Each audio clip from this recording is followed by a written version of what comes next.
Assalamualaikum warahmatullahi wabarakatuh. Jumpa lagi kita di Bincang-Bincang bersama Bung Eka. Senang menemani Anda di hari ini. Semoga yang menonton channel 1 TV Kabel dalam keadaan sehat walafiat. Oh ya, ini di hari perdana setelah Lebaran Idul Fitri 1444 Hijriah. Saya dan kru channel 1 TV Kabel mengucapkan selamat Hari Raya Idul Fitri. Mohon maaf lahir dan batin. Baik, hari ini kita akan berbincang tentang sosok Ketua KNPI Provinsi Riau versi sebelah, karena ada dua, ya kan? Siapa dia? Beliau adalah Ketua Larson. Assalamualaikum. Assalamualaikum. Sehat? Sehat. Ketua. Wah. Jadi, guys, Ketua Larson ini identik dengan kacamatanya nih. Kenapa kacamatanya tuh? Keren sekali. Selalu dipakai dan apa namanya? Kalau kita lihat di TikTok Warta Kota ya, Warta Kontras. Warta Kontras. Nah, beliau suka sekali mengkritisi apa yang terjadi di Riau pada khususnya. Nah, sekarang saya bertanya sama Ketua nih, Ketua, kenapa hobi betul suka mengkritisi ini? Apa cerita ini? Dibilang hobi enggak juga. Nggak hobi, Enggak hobi, cuman ya ingin namanya kita civil society, masyarakat sipil, kita tentu turut serta ambil bagian dalam proses pembangunan, dalam proses pemerintahan, dalam proses bagaimana daerah, bagaimana jalannya roda pemerintahan yang dilakukan oleh pejabat ini berjalan baik. Kan untuk membangun itu bukan sekedar puji memuji kan. Betul. Tentu kritik itu bagian dari wujud nyata cinta terhadap daerah, terhadap seseorang yang dikritik. Betul. Karena kalau misalnya dipuji itu udah memang suatu kewajiban ya. Iya benar. Iya. Kalau misalnya ada sesuatu hal yang kurang, itulah baru yang kita kritisi ya. Iya benar. Tidak ada ancaman-ancaman kah? Nah kalau ancaman, teror, tekanan ya sudah sangat inilah, udah lupa saya udah berapa kali. Iya. Berarti sudah banyak tekanan ataupun ancaman-ancaman, bahkan teror-teror juga ya. Udah Dihubungi terus ya. benar Bang. Terkadang begini, kadang kalau misalnya kita lah sebagai seorang media ini, kita melakukan suatu kritikan yang menuai orang lain tuh. Biasanya begitu. Gitu. Apakah seperti itu? Ya tidak, kita murni mengkritisi karena memang kita lihat ada sesuatu yang tidak beres, ada sesuatu yang tidak baik. Betul. Nah, kendati memang banyak di luar sana, tentu banyak sudut pandang penilaian berbeda. Betul. Nah, ini paling kepentingan segala macam. Ya kami punya kepentingan bagaimana kita ini masyarakat memiliki benar-benar merasakan haknya selaku masyarakat atas pelayanan pemerintah yang baik. Kalau pemerintahnya ngawur, ya tentu tugas kita mengkritik. Bila perlu mengeksekusinya dalam bentuk laporan. Ya karena memang itulah sejatinya masyarakat sipil ini. Nggak ada lagi yang diperbuat. Itu wujud nyata bahwa kita sangat menjaga, sangat mencintai kota ini, terutama sangat menjaga namanya pejabat-pejabat itu. Jangan sampai menyimpang. Kira-kira begitu. Nah, dari laporan-laporan ataupun yang dari kritisi yang disampaikan oleh Bung Larson sendiri, apakah ada tindak lanjutnya dari pihak pemerintah sendiri? Dari berbagai yang kami lakukan, ya alhamdulillah mayoritas sudah banyak menghasilkan yang baik, sudah banyak dirasakan, ditindaklanjuti. Walaupun memang ada beberapa yang masih menunggu proses, apalagi untuk saat ini para pemerintah itu disibukkan oleh hari-hari besar. Ya untuk stabilnya paling minggu depan ada beberapa laporan kami yang baru masuk, sampai hari ini belum ditindaklanjuti. Mungkin karena suasana Lebaran mungkin. Betul. Kalau boleh tahu apa itu? Nah, buka coki sedikit. Ya ada beberapa kaitannya dengan dugaan tindak pidana korupsi, kaitannya tentang uang prestasi oleh beberapa pejabat, terkait juga dengan lambannya proses di kepolisian yang memang hampir masuk pada ranah obstruction of justice itu. Ada banyak hal seperti yang terjadi di Medan. Bayangkan saja Desember 2022 itu laporan yang baru-baru ini, polisi Akhirudin yang anaknya mengkeroyok mahasiswa, itu banyak kami alami di Pekanbaru ini. Oh, ternyata ada juga di Pekanbaru. Sangat banyak, Bang. Banyak. Kita lapor ini bahkan bertahun-tahun baru ditindaklanjuti. Nah, ini gejala yang tidak baik. Kita tidak boleh membiarkan pejabat ataupun khususnya APH kesewenang-wenangan itu. Nggak boleh. Siapa lagi yang memperhatikan itu kalau bukan kita ini? Betul. Terkadang kan memang perbuatan yang kita lakukan ini, hal sesuatu yang mengkritisi itu kan sebenarnya bagus. Namun ada yang pihak-pihak yang kurang begitu terima lah dalam arti kata untuk mengkritisi hal tersebut.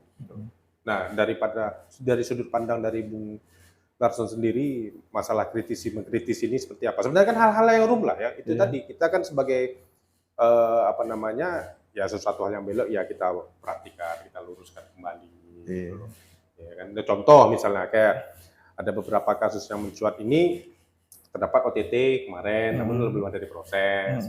Kemarin yang Hedos gitu juga disuruh proses sama KPK, namun kita tidak tahu apa hasilnya, apakah fine-fine saja atau tidak kan? Itu perlu kita kritisi kembali gitu kan. Nah, menurut Bang Larson sendiri seperti apa tuh? Yang ya banyak lah tidak banyak yang tidak suka juga mungkin ya sama yang kita lakukan. Ya. Suka nggak suka itu sudut pandang. Suka nggak suka itu sudut pandang, itu konsekuensi. Saya masih ingat nasihat orang tua dulu, kalau kita disukai oleh 100 orang, pasti yang tidak menyukai 100 orang juga, bahkan lebih. Nah itu memang dalam hidup memang seperti itu. Tergantung bagaimana kita melihatnya. Kadang-kadang kan miskomunikasi itu yang justru mendahului. Mereka tidak tahu bagaimana tujuan kita melakukan hal itu kan. Terkadang memang juga terantuk dengan adanya kepentingan itu. Kita mengoreksi, mengomentari, bahkan mengkritik seseorang. Tahu-tahu kawan ini kawannya pejabat itu, kira-kira paling berputar-putar pada hal itu juga. Bagi kami nggak masalah. Kami punya tagline nih Bang. Apa tuh? Nah DPD KNP Provinsi Riau, saya memang ber-KNP itu memang dari tingkat kecamatan. Nah semenjak saya pengurus sampai sebelum menjabat ketua, KNP ini memang berkutat pada hal-hal yang sifatnya sinergitas. Mohon maaf tanda kutip, kental sekali ilmu jilat-menjilatnya. Saya memang di situ sangat berbenah. Kalau bisa kita jangan terlalu kental di situ, karena kita nggak akan ada artinya ketika sikap kritis itu tidak ada. Nah, semenjak Musda yang ke-14 2022 di Hotel Grand Elite, kami ingin memastikan bahwa KNP ini hadir untuk menyeimbangkan, paling tidak apa yang kami lakukan benar-benar ada artinya. Kami ingin berbuat walaupun memang di tengah keterbatasan. Begitu banyak Bang. Selama ini KNPI kan anak kandungnya pemerintah. Dia disupport. Makanya saya pun bingung kok kenapa salah satu organisasi kepemudaan KNPI kok malah mengkritisi pejabat. Itu malah itu tadi anak didik dari pemerintah sendiri, bahkan dananya pun dari pemerintah sendiri itu juga. Nah untuk kepengurusan kami tidak, ini murni swakelola, murni gotong royong, agar kami pun tidak tertutup dengan hal-hal begitu. Kalau dibantu jadi tidak bisa bebas kan. Ya alhamdulillah sampai hari ini kami masih bisa membantu.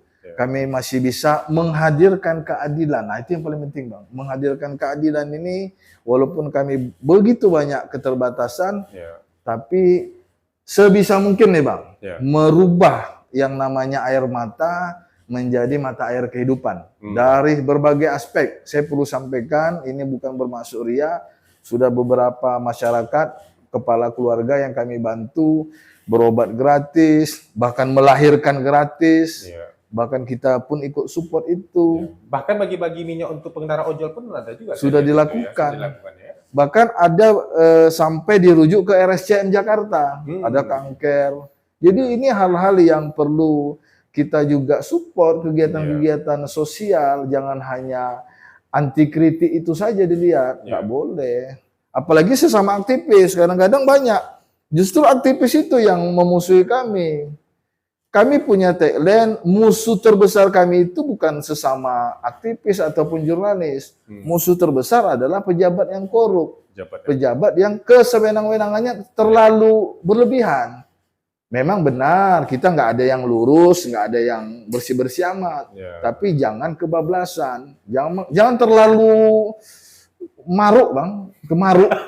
Celaka betul. Nggak boleh. Kami begitu. KNPI siap sedia menjadi garda terdepan dalam melawan itu ketidakadilan. Iya, luar biasa ya. Ya, kita berharap semua yang ya khususnya juga jurnalis juga bisa mengkritisi hal yang kayak gitu yang dilakukan oleh ya, namun akan tetapi namun akan tetapi tadi kebanyakan ini tadi ada salah satu contoh kemarin kasus yang saya tidak sebutkan namanya lah ya. Ternyata barang ini mungkin ada pihak ketiga koordinasi terjadi damai atau tidak perlu diangkat lagi di media dan hilang begitu saja gitu. Nah itu sebagian dari perjuangan-perjuangan yang miskom ya. Kita tidak bisa memang bergerak sempurna, tapi kadang-kadang di perjalanan dalam perjuangan ini ada yang berkhianat, ada yang tidak sejalan. Saya perlu sampaikan di sini bahwa juga KNP Riau punya kemitraan media yang berani. Saya sebut saja Warta Kontras sama Opsi News. Ini media yang memang berani untuk mendobrak hal-hal yang sifatnya ketidakadilan. Namun banyak juga media yang memang ya walau-walam justru menjadi humasnya pemerintah, justru menjadi juru bicaranya pemerintah. Atau saling membackup gitu ya. Saling membackup. Sedih, Bang. Nggak boleh begitu. Kita harus duduk di tempat yang punya apa? Benar-benar kita punya semangat untuk menyeimbangkan. Boleh memang kemitraan, tapi jangan kebablasan terlalu kan. Itu sih semangatnya bagaimana dalam pelaksanaan kebijakan pemerintah berjalan dengan baik. Coba lihat di Pekanbaru ini, Bang. Sudah terlalu banyak hak kita dirampas. Jalan lubang aja, mestinya kalau sesuai undang-undang kita bisa menggugat itu. Rusak ban motor, ban mobil, itu kerugian kita dan hak kita untuk menuntut. Tapi apa boleh dibuat? Jangankan berlubang sedikit. Di Pekanbaru ini banyak jalan yang sudah jadi kolam, Bang. Bukan kolam lagi ya, tempat pemandian. Tempat pemandian. Betul, apalagi bekas galian IPAL, nggak tahu apa rimbanya. Sampai sekarang pun ya kita lihat jalan di Sumbersari ataupun di Jalan Rokan itu luar biasa sekali. Dan jalan-jalan. Nah kemarin saya ngomong sama Kadis PUPR Provinsi Riau, ada anggaran yang dikeluarkan oleh Kadis PUPR dari bantuan keuangan 15 miliar untuk memperbaiki jalan Parit Indah, kemudian ada di Jalan Paus juga, itu ada 4. Namun sampai hingga saat ini nggak ada juga realisasi untuk perbaikan jalan tersebut. Gitu. Emang ada beberapa pemerintahan, kami lihat ada 1-2 orang dewan yang mengkritisi tentang sedikitnya anggaran dikucurkan untuk pengerjaan. Padahal kita bisa melihat akses sudah terbuka, untuk pemeliharaan jalan itu tidak kecil biayanya. Untuk pemeliharaan, bukan untuk pembangunan. Jadi hal yang aneh sih, apalagi mungkin Abang mendengar ada beberapa hari yang lalu para pemuda yang justru mengeluarkan uangnya untuk memperbaiki jalan. Mestinya itu menjadi cambuk oleh pemerintah. Harusnya ditempeleng gitu ya. Mestinya. Ini malah kok jalan ini aja, jalan di sana kok belum. Lucu gitu. Itu atau Dewan tuh kemarin dia minta, saya dengar. Itulah lucunya pemerintah. Ada pejabat memang, Bang, justru melihat hal itu dia minta diperbaiki di sana. Inilah pejabat yang tak tahu malu, Bang. Saya sebenarnya justru saya jadi sedih.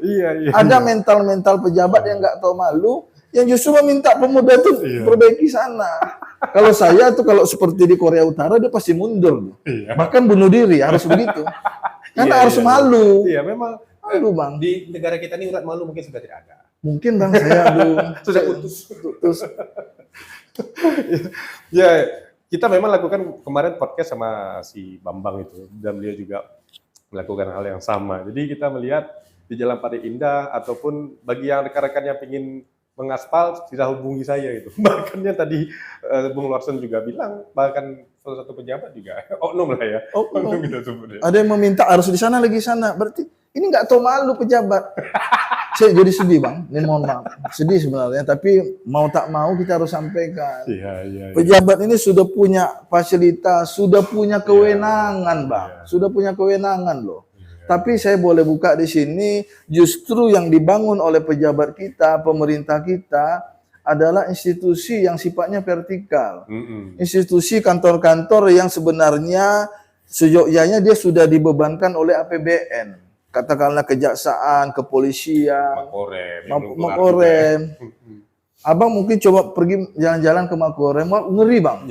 Prihatin kita. Ratusan miliar uang kita habis percuma hanya untuk membangun begitu. Itu pun tertunda hampir 2 tahun lebih. Sebenarnya mereka sudah ada beban APBN Bang. Ini sebenarnya kita harus bersatu padu untuk melihat ini. Jangan kita lengah. Sementara di satu sisi banyak sekolah yang atapnya bocor, banyak jalanan, banyak lagi gedung-gedung pemerintah daerah yang tidak dirawat. Kok sebegitu ngerinya Bang? Ini ngeri. Jangan dianggap sepele. Mental-mental pejabat begini mesti dilawan dengan apa? Dengan semangat proaktif dan peduli. Kita harus peduli Bang. Saya ingat waktu saya masuk media ini, sebenarnya keinginan saya itu adalah untuk menyentil ya, tanda kutip ya. Kalau media ini kan dengan menulis, ya mudah-mudahan sadar. Namun seiring dengan waktu, kesadaran kita itu bisa dilaporkan kembali. Sepertinya undang-undang pers kita sulit berlaku nih. Jadi individual yang menyerang sesuatu orang itu, mau tak mau nanti kita diserang balik juga oleh oleh oknum-oknum tersebut. Kalau boleh saya tanggapi, sedikit saya memahami tentang undang-undang pers. Saya udah puluhan kali lah dilaporkan. Jadi kita sering berargumentasi dengan penyidik terhadap ataupun bagi teman-teman media, janganlah takut. Justru Anda ini jauh lebih aman. Anda ini dilindungi oleh undang-undang pers yang sifatnya lex spesialis. Pidana itu tidak bisa menyentuh itu. Betul. Lex spesialis ini jauh undang-undangnya. Kalaupun memang ada sengketa pers, maka harus banyak laluannya Bang. Dia harus melaporkan dulu ke Dewan Pers. Dewan Pers, ada hak jawab, hak koreksi, itu banyak. Makanya saya bilang, media ini aman. Inilah alat untuk bagaimana kita ambil bagian dalam proses perbaikan. Justru seperti saya hanya dilindungi oleh undang-undang narasumber. Jauh lebih aman media, tapi nyatanya apa? Teman-teman media banyak yang lebih segan kan, lebih khawatir. Lebih aman. Ya. Abang yang bilang ya. Lebih aman itu seperti kata ya tidak mau mau sibuk, nggak mau repot. Sibuk, ya mengeluarkan berita-berita yang bagus-bagus saja. Ya kan? Kita pun ada juga mengkritisi hal ini. Iya, kan? Mungkin kayak Opsi News tadi dengan Warta Kontras itu tuh berani Bang, itu berani media. Saya nggak tahu siapa yang punya itu. Itu siapa yang punya ya? Iya. Baiklah, itu tadi bincang-bincang kita dengan Bung Larson, Ketua KNPI Provinsi Riau. Mungkin terakhir ada kata-kata yang disampaikan oleh pemerintah provinsi ataupun kota, kabupaten dan yang lainnya.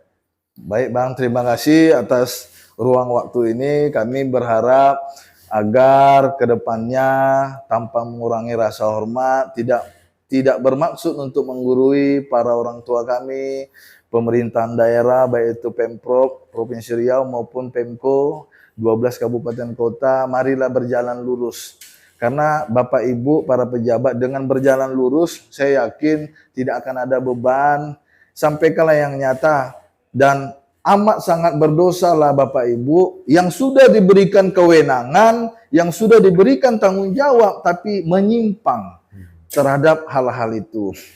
Kami yakin dan percaya terhadap pejabat yang mengkhianati rakyat, itu hukumnya bukan sekedar di dunia Bang. Kita harus ingat bahwa alam ini pun akan bekerja.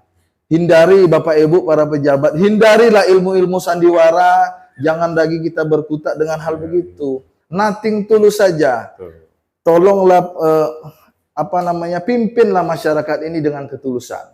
Dengan demikian masyarakat pun akan tulus mengikuti arahan suri tauladan dari pemerintah. Kadang-kadang memang kita harus perhatikan. Kenapa masyarakat banyak berontak? Karena pemimpinnya pun terlalu banyak, Bang Sandiwara, Bang.